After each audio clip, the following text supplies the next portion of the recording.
Di sebuah desa kecil di Klaten, Jawa Tengah, kehidupan masyarakatnya masih sangat kental dengan adat dan cerita-cerita mistis yang diwariskan turun-temurun. Desa itu tampak tenang dari luar, sawahnya membentang hijau, suara jangkrik malam bersahut-sahutan, dan penduduknya hidup sederhana. Namun di balik ketenangan itu, ada sebuah rahasia gelap yang selalu dibisikkan orang-orang dengan nada setengah berbisik, seolah takut jika ada telinga tak kasat mata ikut mendengarkan. Rahasia itu adalah tentang sendang tua yang berada di pinggir desa, tersembunyi di balik rerimbunan pohon bambu. Sendang itu dikenal dengan nama Sendang Bulus Jimblung. Konon, di dasar sendang tersebut tinggal seekor bulus raksasa sejenis kura-kura air yang bentuknya sangat menyeramkan. Orang-orang yang pernah melihatnya menggambarkan tubuhnya sebesar kerbau, kulitnya berlendir dan berbau amis menyengat, serta matanya merah menyala seperti bara api. Cerita yang beredar dari mulut ke mulut mengatakan bahwa Bulus Jimblung bukanlah hewan biasa, ia adalah jelmaan makhluk gaib yang menjadi perantara pesugihan. Siapapun yang berani datang ke sendang itu dengan membawa sesaji khusus, akan diberi kekayaan berlimpah. Tetapi tentu saja, kekayaan itu tidak datang tanpa harga. Ada tumbal nyawa yang harus dibayar. Warga desa percaya, setiap kali ada yang melakukan pesugihan ke Bulus Jimblung, maka akan ada satu nyawa melayang entah dari keluarga sendiri atau orang terdekat.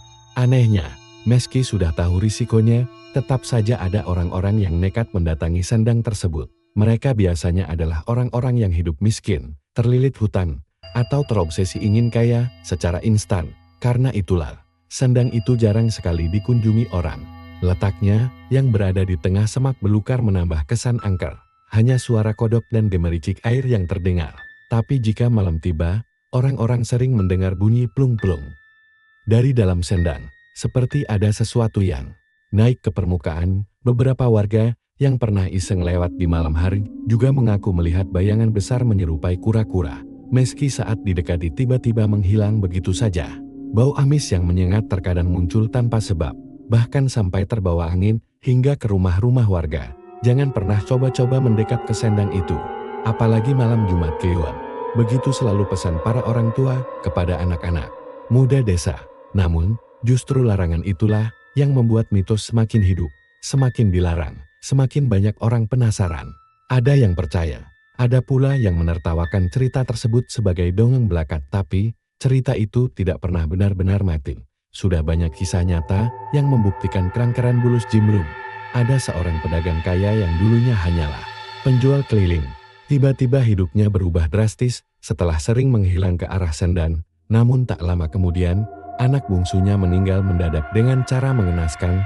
Ada pula seorang petani yang tadinya miskin, mendadak bisa membeli sawah luas dan rumah megah. Tapi, istrinya tiba-tiba kerasukan setiap malam, meracau dengan suara aneh seperti binatang air. Sebelum akhirnya meninggal mengenaskan, cerita-cerita itu menambah keyakinan warga bahwa Bulus Jimblung benar-benar nyata. Meskipun demikian, keserakahan manusia kadang lebih besar daripada rasa takut. Orang miskin yang terhimpit hutang, atau orang serakah yang ingin lebih kaya, akan selalu mencari jalan pintas meskipun harus bertaruh nyawa. Dan pada suatu malam, mitos itu kembali menjadi nyata. Akan ada seseorang yang nekat mendekati Bulus Jimblung demi mengubah hidupnya. Orang itu adalah Pak Darmo, seorang lelaki paruh baya yang sudah tidak sanggup lagi menanggung beban hidupnya. Pak Darmo adalah lelaki paruh baya berusia sekitar 50 tahun. Tubuhnya kurus, wajahnya kusam, dan sorot matanya sering terlihat kosong. Dahulu, ia dikenal sebagai pedagang kecil di pasar. Ia menjual beras dan hasil bumi. Kadang juga ikut berjualan ayam. Namun, sejak beberapa tahun terakhir, kehidupannya semakin memburuk. Usahanya bangkrut karena kalah saing dengan pedagang besar. Hutangnya menumpuk karena modal yang dipinjam dari rentenir tak mampu ia kembalikan. Setiap hari, rentenir itu datang, menagih, bahkan kadang menggabrak pintu rumahnya sambil mengancam akan menyita semua barang yang tersisa. Rumah Pak Darmo sebenarnya sederhana, berdinding bata yang sebagian sudah retak. Atap gentengnya banyak yang bocor.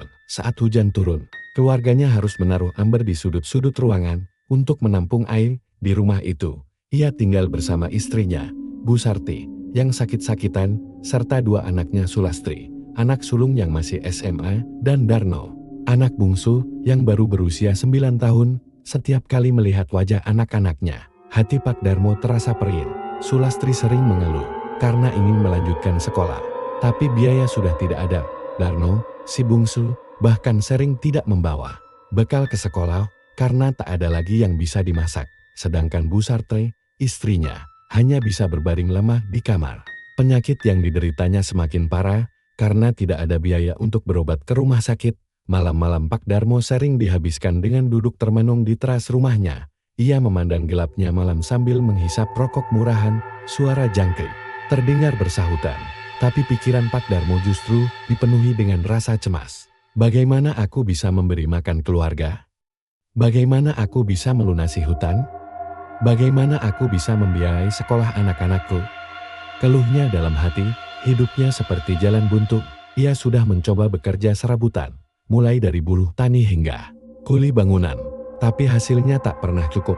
Hutang semakin menjerat, dan penyakit istrinya semakin parah. Suatu malam, saat sedang nongkrong di warung kopi desa, Pak Darmo mendengar percakapan beberapa orang tua. Mereka berbicara pelan, tapi telinganya menangkap dengan jelas. Aku dengar si Bejo itu sekarang sudah kaya raya, padahal dulu dia nggak punya apa-apa, kata salah satu lelaki tua. Ya, tapi kamu tahu sendiri kan, katanya dia itu main kesen dan bulus jimblung, sahut yang lain. Ari, jangan asal ngomong, itu kan cuma mitos, bantah seorang lagi, bukan mitos. Aku sendiri pernah lihat dia ke sana malam Jumat Kliwon bawa sesaji. Setelah itu, dagangannya laris manis. Tapi ya itu, anaknya satu meninggal mendadak. Tubuhnya penuh lendir.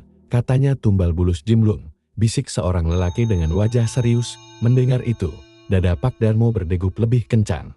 Ia mencoba menahan diri. Tapi percakapan itu terus terngiang-ngiang di kepalanya. Sesampainya di rumah, ia berbaring di samping istrinya yang terbatuk-batuk. Matanya memandang anak-anaknya yang sedang tidur pulas dengan pakaian lusuh. Rasa iba dan putus asa bercampur menjadi satu. Malam itu, Pak Darmo tak bisa tidur. Ia terus berpikir.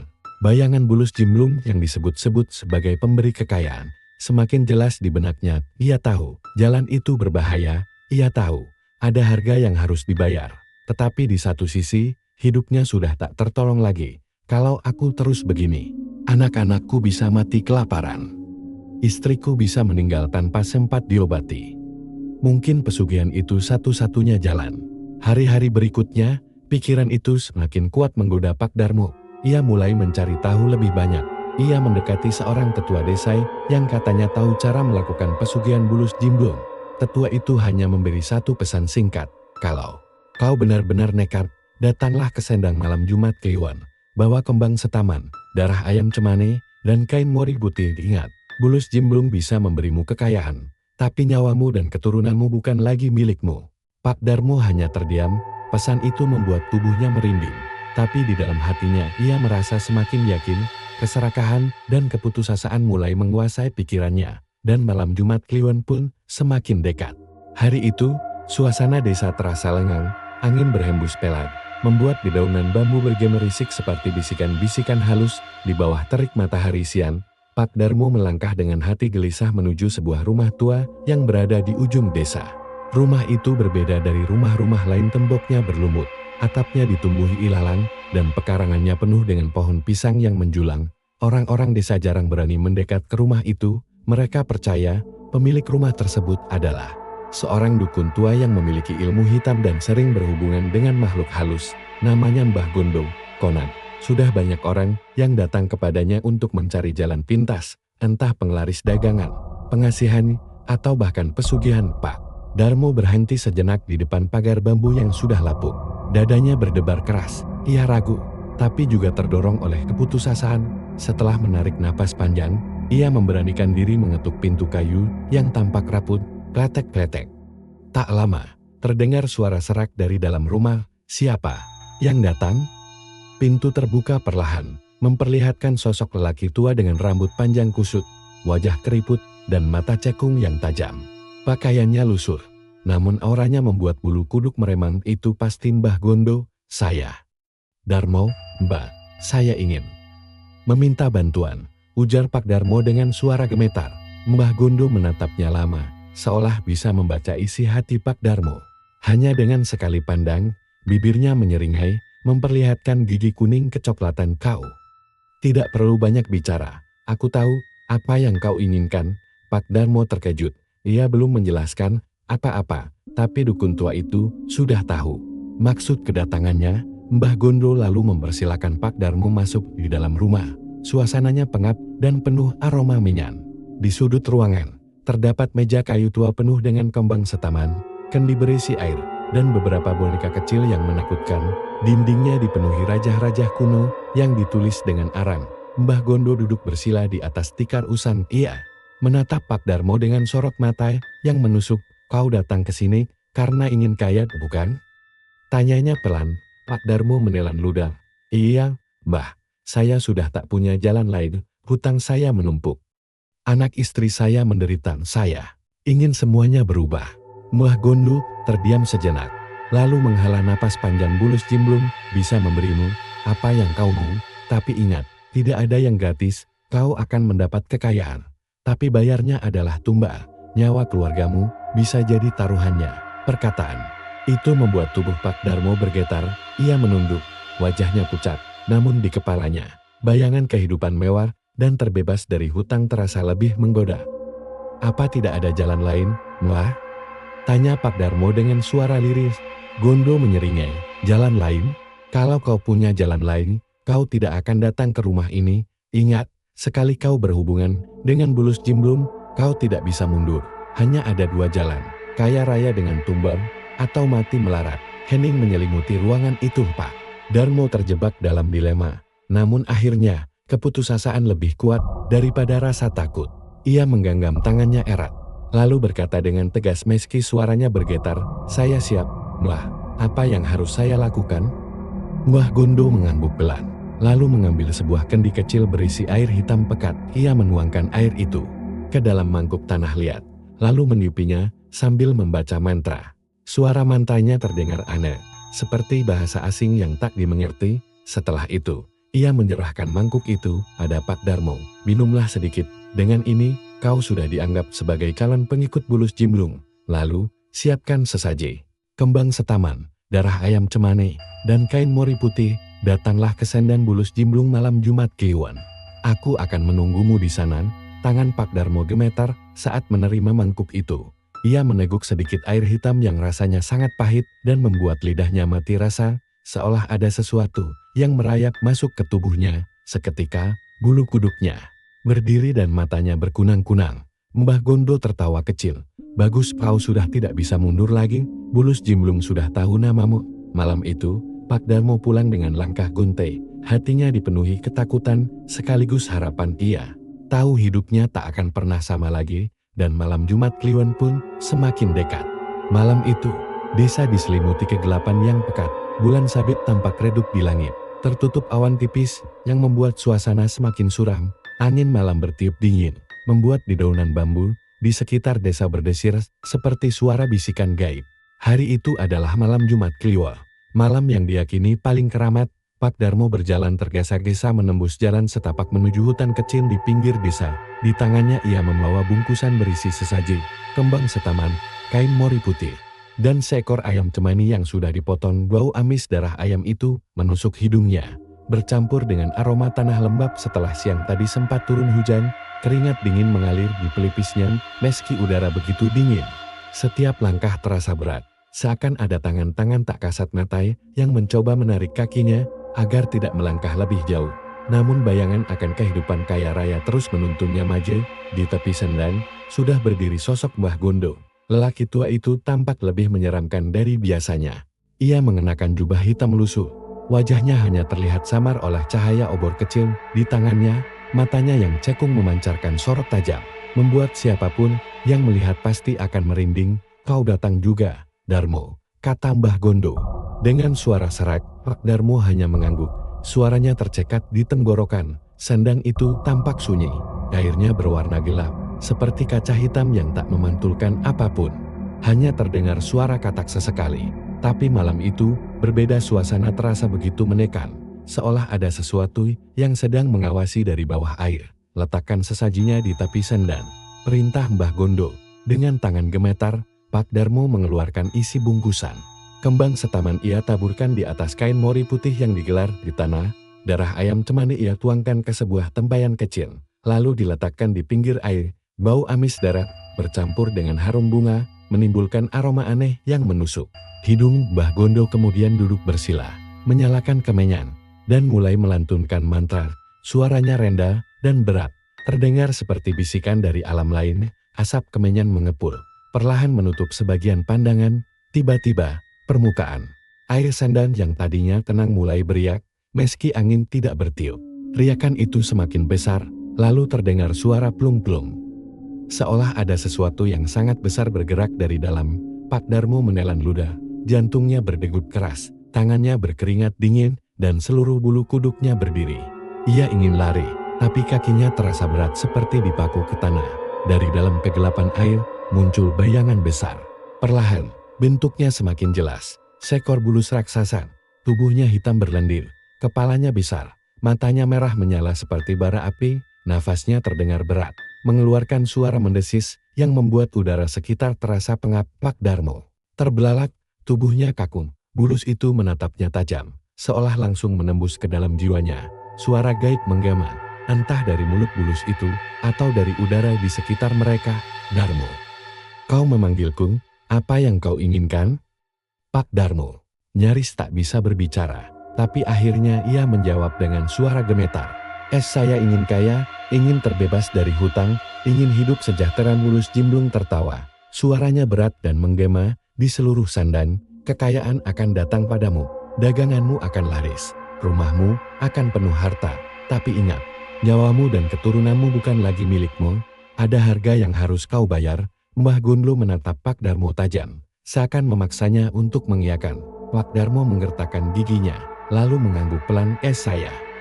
Saya terima. Tiba-tiba, bulus itu membuka mulutnya yang lebar, mengeluarkan suara bergemuruh. Riak air berubah menjadi pusaran kecil, darah ayam di tempayan tersedot masuk ke dalam air sendang, lenyap tanpa bekas. Kain mori putih yang tergeletak di tanah pun tiba-tiba basah. Meski tidak ada yang menyentuhnya, Pak Darmo merasa tubuhnya bergetar hebat. Matanya berkunang, telinganya berdenging. Lalu dari dalam kepalanya ia mendengar suara bisikan. Mulai besok, rezekimu akan mengalir deras. Tapi tunggu. 40 hari lagi, tumbal pertama harus datang kepadaku. Setelah itu, bayangan bulus Jimblung perlahan tenggelam kembali ke dasar Sendan. Permukaan air menjadi tenang, seolah tidak pernah terjadi apa-apa. Namun, bau amis yang pekat masih menggantung di udara. Pak Darmo terjatuh berlutut, tubuhnya gemetar hebat, wajahnya pucat, keringat dingin bercucuran. Ia baru saja menjual jiwanya. Mbah Gondo mendekat, menepuk bahunya. Mulai besok, hidupmu akan berubah. Tapi ingat, jangan pernah melupakan tumbal. Kalau kau mencoba kabur, bulus Jimblung sendiri yang akan menjemputmu. Pak Darmo hanya bisa terdiam, hatinya dipenuhi rasa takut, tapi juga harapan. Ia tak tahu, keputusan malam itu akan mengubah nasib keluarganya selamanya. Sejak malam ritual di Sendang Angker itu, kehidupan Pak Darmo benar-benar berubah. Awalnya, ia sendiri sempat ragu, apakah semua itu hanya mimpi buruk atau kenyataan. Namun, pagi setelah pulang dari Sendang, keajaiban mulai terlihat. Dagangan kecil yang biasanya tak laku, tiba-tiba ramai diserbu pembeli. Orang-orang seakan berebut membeli meskipun harga yang ditawarkan lebih mahal dari biasanya. Dalam seminggu, uang hasil jualannya berlipat ganda. Hutang-hutangnya yang menumpuk sedikit demi sedikit bisa ia lunasi.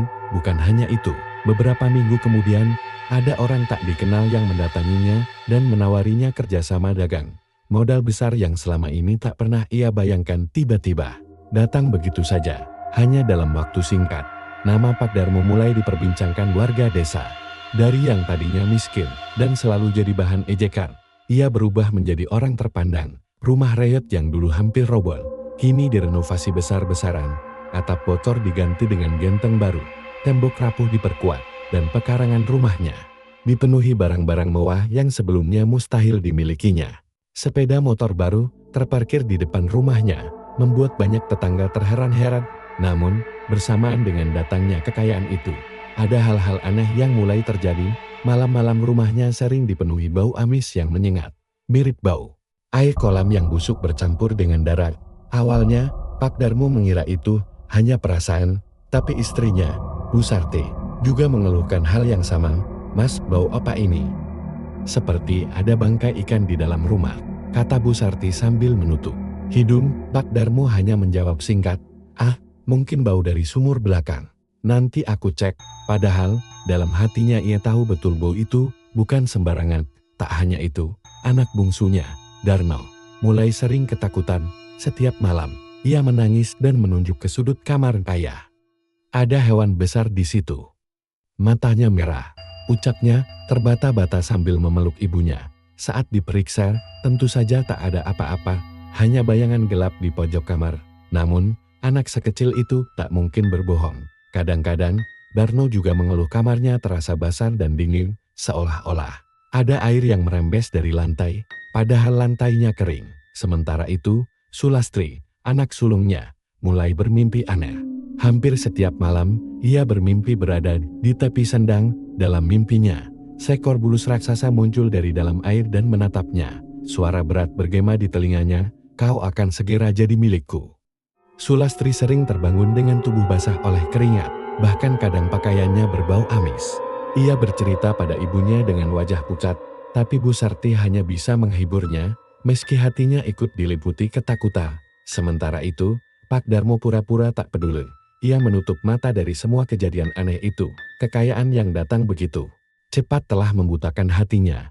Ia lebih memilih fokus pada uang yang terus mengalir daripada memikirkan hal-hal mistis. Namun, di balik sikap cueknya, ia sebenarnya dihantui rasa gelisah.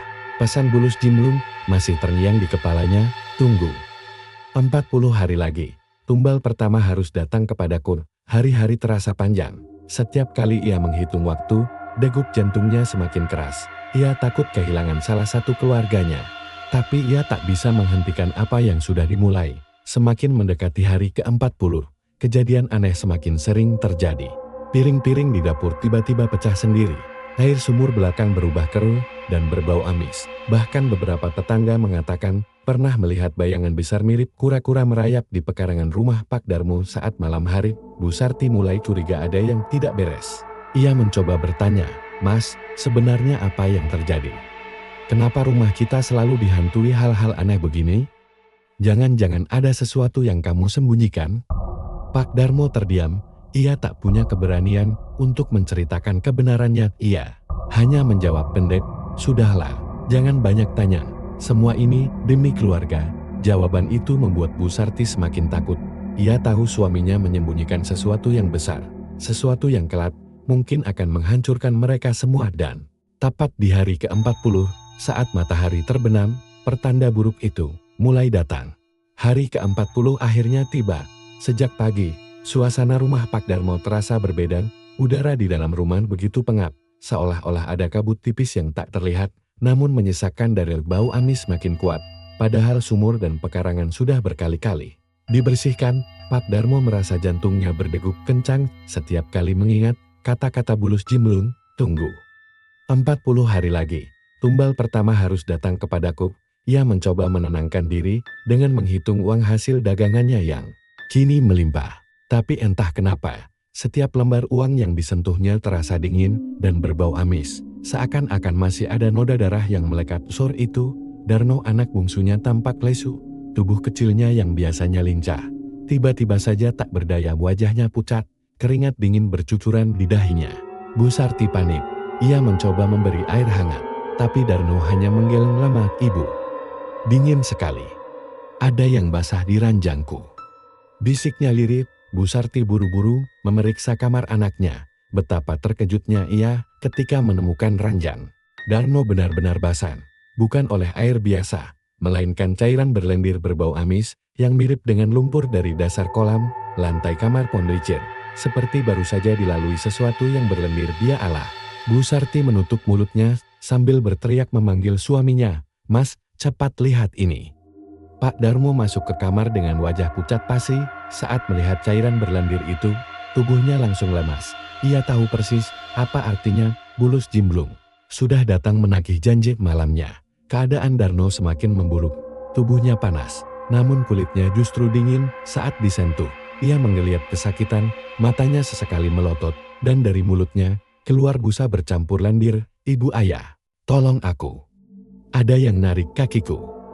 Darno meronta sambil berusaha mengangkat kakinya. Tapi yang terlihat hanya bayangan samar seperti tangan berlendir yang mencengkeram pergelangan kakinya. Bu Sarti menangis histeris. Ia memeluk anaknya erat, tak ingin melepaskan.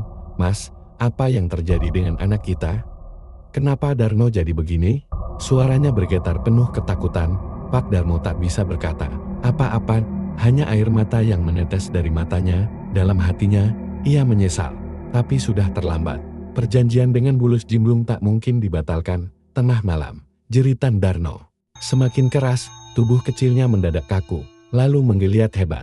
Matanya memutar ke atas, lidahnya menjulur, dan dari tubuhnya keluar cairan berlendir yang banyak sekali. Bau amis menyengat memenuhi seluruh rumah. Dengan sekali hentakan, tubuh Darno terdiam, nafasnya terputus. Ia meninggal dengan wajah yang mengerikan, kulitnya pucat kebiruan, mulutnya penuh lendir, dan matanya setengah terbuka seakan masih ketakutan. Suasana rumah seketika hening. Bu Sarti merong, memeluk jasad anaknya sambil menangis histeris. Tangisannya terdengar sampai tetangga. Warga berdatangan, mencoba menenangkan, meski mereka sendiri merasa ada yang aneh dengan kematian itu. Beberapa warga berbisik-bisik, "Lihat, tubuh anak itu penuh lendir. Baunya amis sekali. Jangan-jangan ini ada hubungannya dengan Bulus Jimblung." Pak Darmo hanya bisa tertunduk. Ia tak berani menatap siapapun. Hatinya digelayuti rasa bersalah yang dalam. Tapi ia juga diliputi rasa takut. Ia tahu ini baru permulaan. Tumbal pertama sudah diambil, tapi Bulus Jimblung belum tentu berhenti hanya pada satu nyawa. Malam setelah pemakaman, rumah Pak Darmo masih dipenuhi isak tangis. Namun di balik itu, dari sumur belakang rumah terdengar suara aneh seperti suara binatang air yang sedang tertawa, plung-plung. "Hahaha kakak. Suara itu hanya didengar oleh Pak Darmo, tubuhnya bergetar. Ia tahu, Bulus Jimblung sedang puas dengan tumbal pertama yang sudah diambilnya, dan sejak malam itu, ketakutan baru mulai menghantui keluarga Pak Darmo, karena janji dengan Bulus Jimblung belum berakhir. Sejak Darno dimakamkan, rumah Pak Darmo tidak pernah sama lagi. Setiap malam, terdengar suara aneh dari sumur belakang, suara cipratan air, seperti sesuatu yang berenang-renang di dalamnya. Kadang diiringi suara cekikikan samar, mirip suara anak kecil yang sedang bermain di air. Bu Sarti yang masih berduka tidak pernah bisa tidur nyenyak. Setiap kali ia memejamkan mata, ia mendengar suara Darno memanggilnya, "Ibu-ibu." "Dingin, Bu. Jangan biarkan aku sendirian di sini." Tangisnya pecah lagi setiap kali suara itu terdengar. Namun saat ia berlari ke kamar Darno, yang tersisa hanyalah ranjang kosong dan bau amis menyengat. Tetangga mulai resah. Mereka berbisik-bisik setiap kali melewati rumah Pak Darmo. Ada yang melihat bayangan anak kecil basah kuyup berdiri di depan pintu rumah. Ada pula yang bersumpah melihat Darno duduk di pinggir sumur tengah malam, menunduk dengan tubuh berlendir. Rumah itu sudah tidak beres, kata seorang tetangga dengan wajah pucat. Namun anehnya, warung Pak Darmo justru makin ramai dagangannya. Selalu laris, bahkan sering habis sebelum siang. Orang-orang yang datang entah kenapa merasa lapar terus-menerus, meski sudah makan. Uang yang masuk ke kotak penyimpanan semakin banyak. Pak Darmo tahu semua ini bukan keberuntungan biasa. Ia sadar, ini adalah hasil dari pesugihan Bulus Jimblung. Namun di balik rasa bersalah, ada juga rasa bangga yang diam-diam tumbuh dalam hatinya. Keserakahan mulai mengalahkan rasa takutnya. Darno memang sudah jadi tumbal. Tapi lihatlah, warung kita maju, hidup kita berubah. Aku tidak boleh berhenti di sini, bisik Pak Darmo pada dirinya sendiri, meski hatinya perih. Bu Sarti mendengarnya. Ia menatap suaminya dengan mata penuh benci. "Mas, apa kau tega bicara begitu?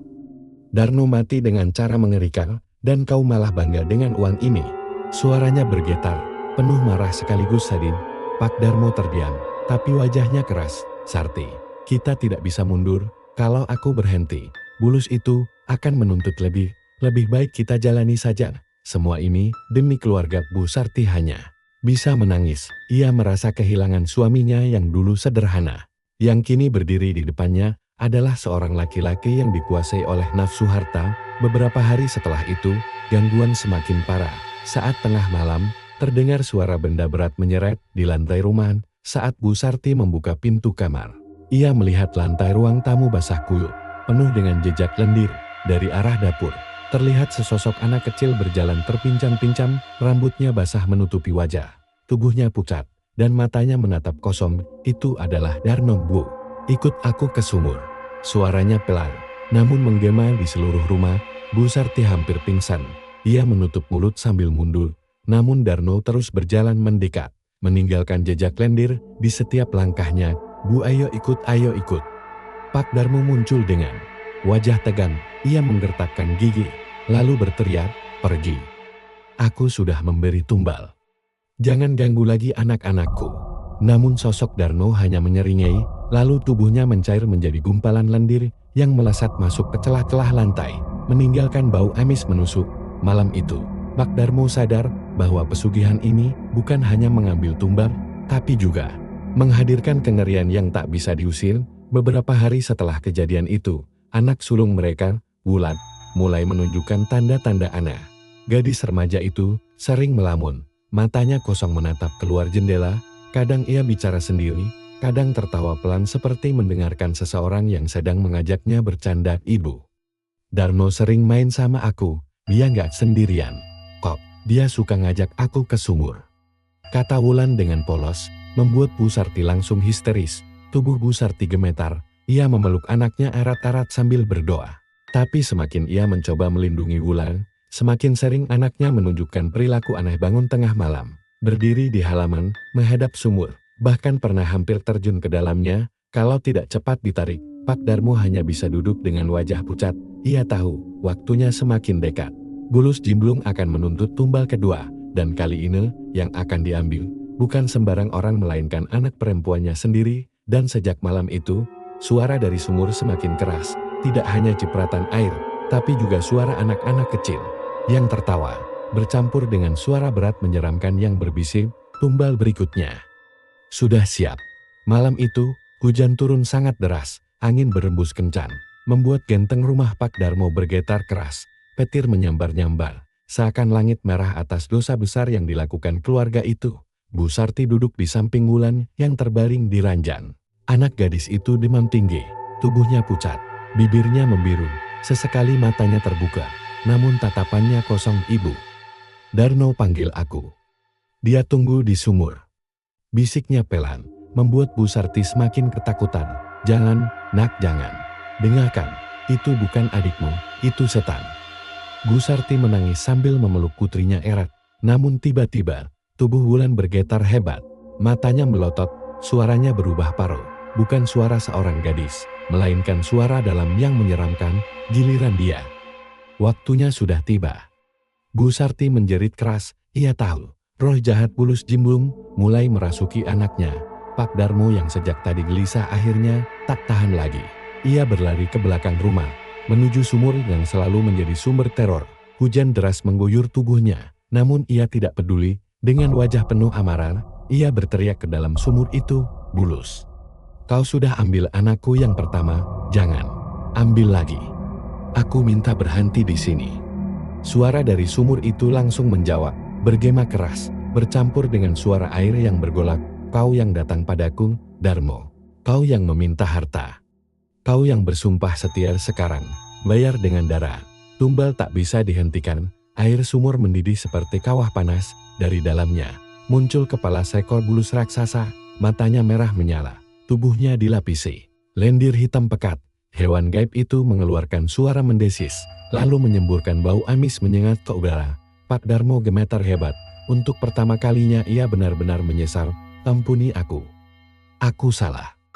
Jangan ambil keluargaku.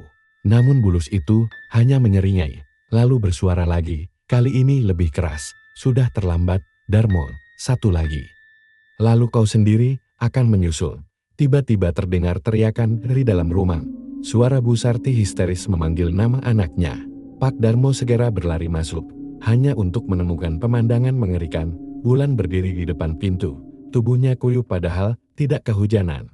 Dari rambut dan bajunya menetes air bercampur lendir. Wajahnya pucat pasi. Matanya hitam pekat tanpa bola mata. Ibu, ayah. Aku mau ikut Darno, katanya dengan suara parau, lalu melangkah menuju sumur di belakang. Bu Sarti berusaha menahan, memeluk anaknya erat-erat, namun kekuatan yang keluar dari tubuh Wulan sangat besar. Dengan mudah, ia mendorong ibunya hingga terhempas ke lantai. Pak Darmo berlari, mencoba menghentikan putrinya. Tapi Wulan sudah berdiri di bibir sumur, tersenyum. Menyeramkan, Darno sudah tunggu. Tanpa ragu, tubuhnya terjun ke dalam sumur, menimbulkan cipratan air bercampur lendir. Suara tawa anak kecil menggema dari dalamnya. Pak Darmo dan Bu Sarti hanya bisa menjerit. Balasan untuk Pak Darmo setelah Wulan hilang di dalam sumur, suara bulus Jimblung kembali terdengar. Sudah 2 tumbal, giliranmu, Darmo. Tiba-tiba tanah di sekitar sumur bergetar hebat. Retakan terbuka, dan dari dalamnya muncul puluhan tangan berlumur lendir, meraih kaki Pak Darmo. Ia berteriak keras, berusaha melepaskan diri. Namun cengkeraman itu begitu kuat, lepaskan. Jangan, aku masih ingin hidup. Bu Sarti mencoba menarik tangan suaminya, tapi tubuh Darmo perlahan diseret ke arah sumur. Wajahnya penuh ketakutan, matanya membelalak, mulutnya berteriak tanpa henti, Saarti, tolong aku. Namun semua sia-sian. Tubuh Pak Darmo akhirnya terseret masuk ke dalam sumur, lenyap ditelan kegelapan. Suara teriakannya memudar, berganti dengan suara jepatan air yang menakutkan. Kini hanya Bu Sarti yang tersisa. Ia terduduk di tanah, tubuhnya gemetar, matanya kosong. Hujan masih mengguyur deras, petir masih menyambar-nyambar, tapi hatinya sudah mati bersama anak-anak dan suaminya. Ia menatap sumur itu dengan air mata bercucuran. Dari dalam sumur, samar-samar terlihat wajah Darno, Wulan, dan Pak Darmo. Mereka melambai dengan senyum menyeramkan, lalu menghilang di telan air karun. Sejak malam itu, warung Pak Darmo tak pernah buka lagi, rumahnya dibiarkan kosong. Orang-orang desa percaya bahwa siapapun yang lewat dekat sumur itu pada malam hari akan mendengar suara anak kecil tertawa. Kadang disusul suara teriakan minta tolong, dan mereka percaya bulus Jimblung masih ada di sana, menunggu orang serakah berikutnya yang berani datang meminta harta dengan harga nyawa.